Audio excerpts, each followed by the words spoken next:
પ્રણામ. તારી ઉપર પ્રભુની કૃપા ઉતરી છે. પ્રભુ તારી સાથે છે. આ વચન સાંભળીને તેઓ ક્ષોભ પામ્યા અને વિચાર કરવા લાગ્યા કે આ તે કેવા પ્રકારના પ્રણામ. ત્યારે દેવદૂતે તેમને કહ્યું, ગભરાઈશ નહીં મરિયમ, કારણ ઈશ્વર તારા ઉપર પ્રસન્ન થયા છે. જો તને ગર્ભ રહેશે અને એક પુત્ર અવતરશે. તેનું નામ તું ઈસુ રાખજે. એ મહાન હશે અને એ પરાત્પરનો પુત્ર કહેવાશે.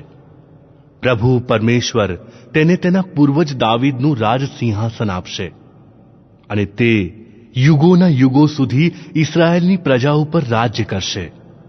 તેના રાજ્યનો અંત આવશે નહીં. મરિયમે દેવદૂતને કહ્યું, એ શી રીતે બનશે? હું તો પતિગમન કરતી નથી.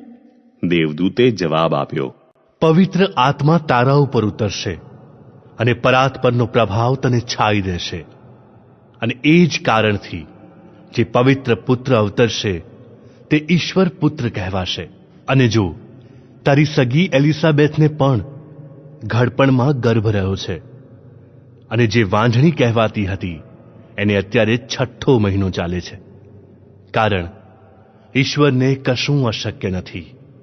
મરિયમે કહ્યું, હું તો ઈશ્વરની દાસી છું. તારી વાણી મારે વિશે સાચી પડો.